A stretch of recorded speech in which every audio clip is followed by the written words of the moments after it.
آج کی نشست میں ہم یہ بات کریں گے کیا دجال کے بارے میں معلومات حاصل کی جا سکتی ہیں؟ کیا کسی کو دجال کی جگہ کا کہ وہ کہاں پر ہے پتہ چل سکتا ہے؟ کیا کسی کا دجال کے ساتھ کوئی رابطہ ممکن ہے؟ امام مہدی، دجال، حضرت عیسیٰ، غزوہ ہند اور اس سب کو جو ہے وہ اس طرح سے ڈسکس کرتے ہیں کہ جس طرح خوابوں کے ذریعے سے انہیں اس کے متعلق بہت سی معلومات جو ہے وہ فراہم کی جا رہی ہے۔ بسم اللہ الرحمن الرحیم۔ ہماری گفتگو سلسلہ وار امام مہدی سے لے کر قیامت کے قائم ہونے تک جاری ہے۔ آج کی نشست میں ہم یہ بات کریں گے کہ اکثر لوگ جو ہیں وہ یہ سوال کر رہے ہیں یا ان کے ذہن میں ایک سوال آتا ہے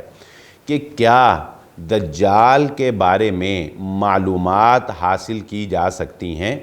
کیا کسی کو دجال کی جگہ کا کہ وہ کہاں پر ہے پتہ چل سکتا ہے؟ کیا کسی کا دجال کے ساتھ کوئی رابطہ ممکن ہے؟ جیسا کہ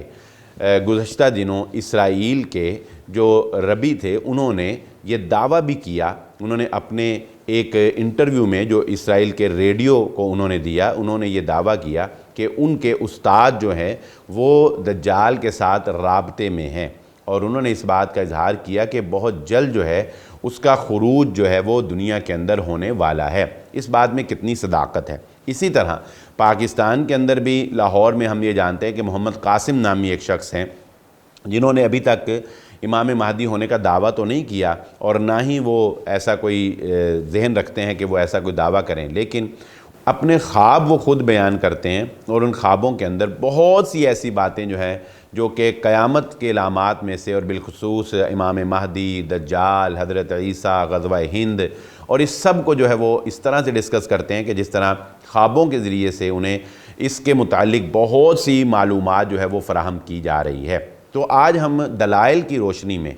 احادیث کے اندر جو موجود ہیں یہ جاننے کی کوشش کریں گے کہ ایسا ممکن ہے۔ تو جی ہاں، اس کا جواب ہے کہ ایسا ممکن ہے، اور وہ کیسے ممکن ہے؟ وہ ایسے ممکن ہے کہ رسول اللہ صلی اللہ علیہ وآلہ وسلم کے دور میں ایک شخص تھا، بچہ تھا ابھی، جس کا نام تھا ابن سیاد۔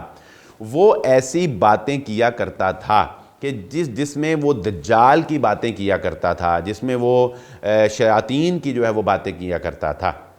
حتیٰ کہ صحابہ اکرام جو ہے وہ اس سے خوف زدہ رہنے لگ گئے تھے، اور بعض اوقات بعض صحابہ نے، جیسا کہ حضرت عمر ابن خطاب رضی اللہ تعالیٰ عنہ نے نبی صلی اللہ علیہ وسلم سے یہ اجازت بھی مانگی تھی کہ آپ مجھے اجازت دیجئے کہ میں اس کو جو ہے وہ اس کا سر قلم کر دوں کہ یہ دجال نہ ہو۔ تو نبی صلی اللہ علیہ وسلم نے فرمایا تھا کہ اگر یہ دجال ہے تو تم اسے قتل نہیں کر سکتے، اور اگر یہ دجال نہیں ہے تو اس کا قتل کرنا ناحق ہوگا۔ اب دیکھیں کہ اس بچے کے بارے میں یہ کانسیپٹ کیوں تھا؟ اس کو جج کرنے کے لیے ایک مرتبہ رسول اللہ صلی اللہ علیہ وآلہ وسلم نے، وہ کھیل رہا تھا، بچہ تھا، نارمل انسان تھا، اس کے پاس گئے اور اللہ کے نبی صلی اللہ علیہ وسلم نے اس کو کہا کہ میں نے اپنے ذہن میں ایک نام سوچا ہے، ایک لفظ سوچا ہے، تم بتاؤ وہ کیا ہے؟ تو اب آپ دیکھیے کہ اس بچے کے پاس اصل میں شیاطین جو ہیں وہ آتے تھے جو اس کو یہ خبریں فراہم کرتے تھے۔ تو اس نے جو بھی اس کے ساتھ رابطے میں تھا، اس کے کنیکشن سے اس نے یہ بات کہی کہ الدخ الدخ، تو اللہ کے نبی صلی اللہ علیہ وسلم نے فرمایا کہ تیرا برا ہو، تیری رسائی یہاں تک ہے۔ یعنی اللہ کے نبی صلی اللہ علیہ وسلم جیسی شخصیت جن کے گرد فرشتوں کا پہرا ہے، تو انہوں نے اپنے ذہن میں سورۃ الدخان، الدخان کا لفظ سوچا تھا، اور اس نے الدخ تک جو ہے وہ رسائی حاصل کر لی۔ اب ظاہری بات ہے کہ اس بچے تک یہ معلومات فراہم کرنے والی کوئی طاقت تھی۔ پھر وہ بچہ یہ دعویٰ بھی کرتا تھا، جیسا کہ بعض صحابہ کا ایک بڑا فنی سا واقعہ ہے، ایک سفر میں جو ہے ایک صحابی جو ہے وہ اس کے پاس وہ آتا ہے، وہ صحابی کہتے ہیں کہ مجھے اس سے بڑا ڈر لگ رہا تھا، لیکن خیر وہ آیا اور اس نے آ کے بڑی ہمدردی والی باتیں کی کہ دیکھو لوگ میرے بارے میں سوچتے ہیں کہ میں دجال ہوں، حالانکہ وہ مکہ مدینہ میں نہیں آئے گا، میں مدینے میں ہوں، مکہ جا رہا ہوں، میرے بچے بھی ہیں، اس کی کوئی اولاد نہیں ہوگی، میں یہاں پیدا بھی ہوا ہوں، تو میں سارا انسانوں کی طرح آپ میں رہ رہا ہوں۔ تو وہ حضرت ابو موسیٰ اشعری رضی اللہ تعالیٰ عنہ تھے، وہ کہنے لگے کہ مجھے اس پہ واقعی بڑا ترس آیا کہ یار یہ واقعی بڑا معصوم سا بندہ ہے کہ یہ اتنا اچھا انسان ہے، لوگ اس کے بارے میں جو ہے وہ غلط کانسیپٹ جو ہے وہ کیے ہوئے ہیں۔ تو کہنے لگے کہ جب ساری باتیں بتیں ہوگی تو میں ابھی اس کے بارے میں اچھا سوچ ہی رہا تھا تو مجھے آخر میں پتہ کیا کہتا ہے کہ ہاں ویسے مجھے پتہ ہے کہ دجال کہاں پہ ہے۔ وہ کہتے ہیں میں نے کہا تیرا بیڑا گرک جائے، ساری باتیں کر کے تو نے مجھے بعد میں پھر ڈرا دیا۔ تو پھر وہاں سے اٹھ کے جو ہے وہ چلے گئے کہ یہ تو بندہ وہ خراب۔ اچھا اب وہ جو یہ کہتا تھا کہ مجھے پتہ ہے کہ وہ کہاں ہے، اس کو یہ کہاں سے بتایا جا رہا تھا؟ تو ظاہری بات ہے کہ کوئی رابطہ ایسا شیطانوں کا تھا جس کے اچھا رسول اللہ صلی اللہ علیہ وسلم نے بھی اس کی نشاندہی کی کہ اللہ کے نبی نے فرمایا کہ اس کے پاس سچی اور جھوٹی خبریں دینے والا آتا ہے،